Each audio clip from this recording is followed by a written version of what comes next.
एक मित्र ने पूछा है कि मन ही सब कुछ करता है, सुख और दुख दिखाता है, इंद्रियों के पीछे भागता है, फिर मैं कौन हूं और मैं क्या करता हूं?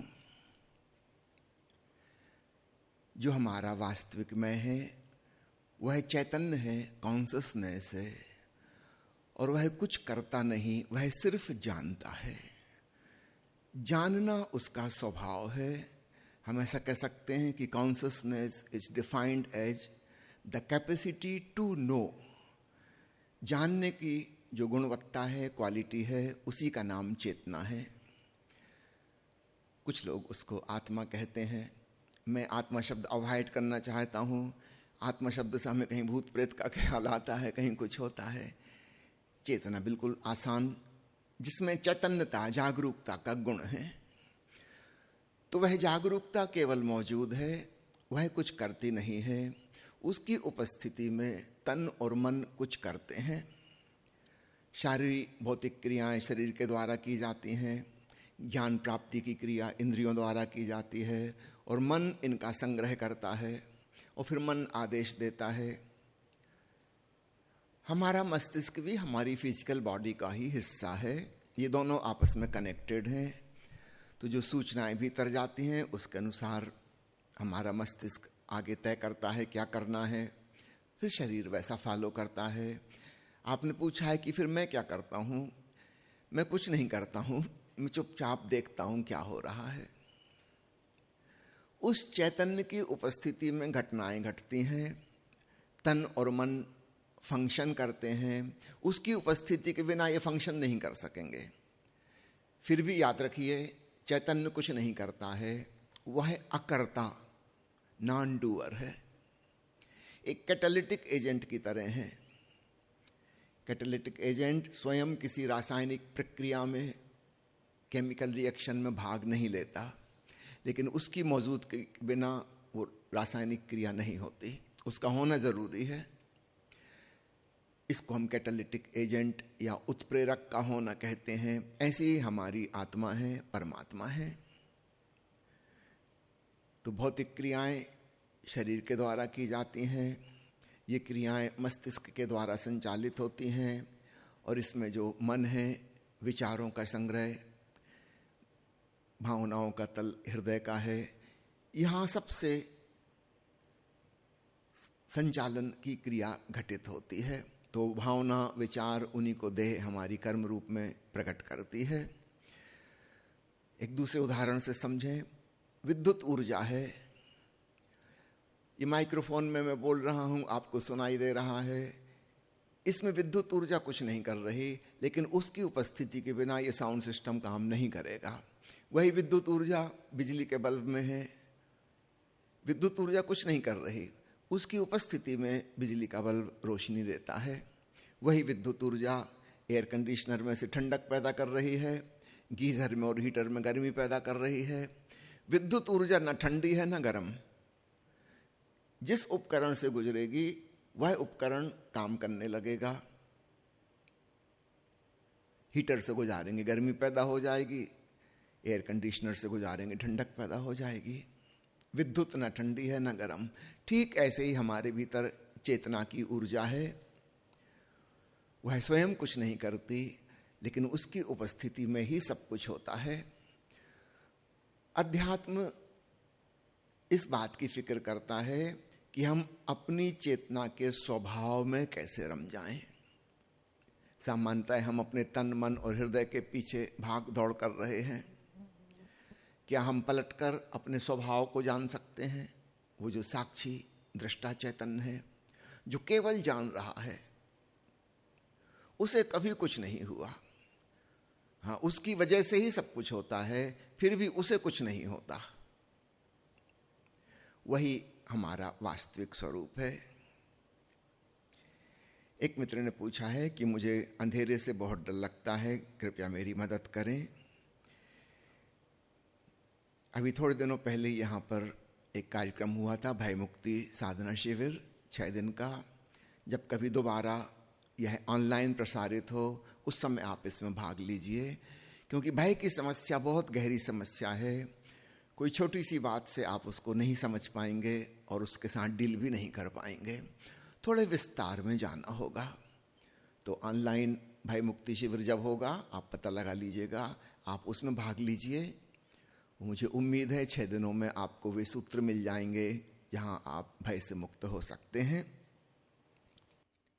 एक साधिका ने पूछा है कि जब मैं सक्रिय ध्यान करती हूँ तो ऊर्जा सिर में चढ़ जाती है और सिर भारी और गर्म हो जाता है, कभी कभी दर्द होने लगता है, मैं क्या करूं? इस प्रकार की विधि जिससे आपको किसी प्रकार की तकलीफ महसूस होती है उसको आप मत कीजिए। ध्यान की सैकड़ों विधियां भगवान शिव ने दी हैं। विज्ञान भैरव तंत्र में संत गोरखनाथ ने सैकड़ों विधियां खोजी, पतंजलि ने खोजी, बुद्ध और महावीर ने खोजी, और ओशो ने तो सैकड़ों से भी ज्यादा। क्यों इतनी सारी विधियां? क्योंकि अलग अलग प्रकार के लोग हैं। किसी को कोई विधि सूटेबल होती है, किसी अन्य को कोई दूसरी विधि अनुकूल पड़ती है। तो आप प्रयोग करके देखें, एक्सपेरिमेंट करें और उसका जो परिणाम आता है उसके अनुसार आप तय करें कि यह विधि आपके लिए ठीक बैठ रही है, इससे शांति और आनंद में वृद्धि हो रही है, तो आप उसको जारी रखें। अगर नहीं हो रही है, कोई तकलीफ आपको होती है, तो कृपया मत कीजिए। थोड़ा कॉमन सेंस का यूज करिए। अब समझो किसी को हृदय की बीमारी और ब्लड प्रेशर बढ़ा हुआ और घुटने खराब हैं और वो व्यक्ति डायनेमिक मेडिटेशन करे और जोर जोर से उछले, उसके घुटनों पे और चोट लगेगी, दर्द बढ़ जाएगा, ब्लड प्रेशर और बढ़ जाएगा। इतनी एक्टिविटी में हो सकता है हार्ट अटैक हो जाए। अभी तो कॉमन सेंस की बात है। अगर आपके डॉक्टर ने मना किया है कि इतनी हैवी एक्सरसाइज नहीं करनी, तो आपको सावधान रहना होगा। कोई ठेका थोड़ी लिया है कि आपको सक्रिय ध्यान ही करना है। फिर और सैकड़ों विधियां किसके लिए बनाई हैं? आप उनमें से चुनो जो आप कर सकते हो। अपने आप को कष्ट नहीं पहुंचाना है, यह बात ख्याल रखें। हम ध्यान किस लिए कर रहे हैं? शांत होने के लिए, आनंदित होने के लिए, सद्भाव से भरने के लिए, कष्ट के लिए नहीं। हम कोई तपस्या नहीं कर रहे हैं, अपने आप को सताना नहीं है। बहुत से आध्यात्मिक अपने आप को समझने वाले लोग स्वयं को सताने लगते हैं, सेल्फ टार्चर में इंटरेस्ट लेने लगते हैं। वह बात गलत है, उसका धर्म से कोई लेना देना नहीं है। अपनी सुख सुविधा का, अपने स्वास्थ्य का, अपने शरीर का ख्याल रखो और जो आपको अनुकूल पड़े उस विधि को आप चुनो। निश्चित रूप से चुनने के पहले आपको करके तो देखना होगा प्रयोग। 3 दिन में समझ में आ जाता है कि क्या मेरी ठीक दिशा में गति हो रही है, क्या मैं पहले से ज्यादा शांत, प्रेमपूर्ण, आनंद और उत्सवपूर्ण हो रहा हूं, गैर गंभीर हो रहा हूं। तो बिल्कुल ठीक, आप सही दिशा में जा रहे हैं। और अगर ऐसा नहीं लगता है तो उस विधि को छोड़ दीजिए, वो आपके लिए नहीं है। जैसे आप जूता खरीदने जाते हैं या कपड़ा खरीदने जाते हैं, अब जूते की दुकान में, कपड़े की दुकान में ढेर सामान है। आप 2, 4, 6 देखते हैं अपनी साइज का, जो आपको फिट बैठ जाता है, आप उसको खरीद लेते हैं। इसका ये मतलब नहीं कि दूसरे जूते गलत हैं, उनके लिए भी कोई सही ग्राहक आएगा, उसके नाप के होंगे वे।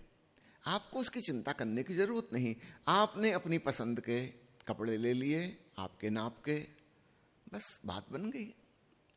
इसका ये मतलब नहीं कि दूसरे रंग गलत हैं, उनको पसंद करने वाला भी कोई ना कोई जरूर आएगा।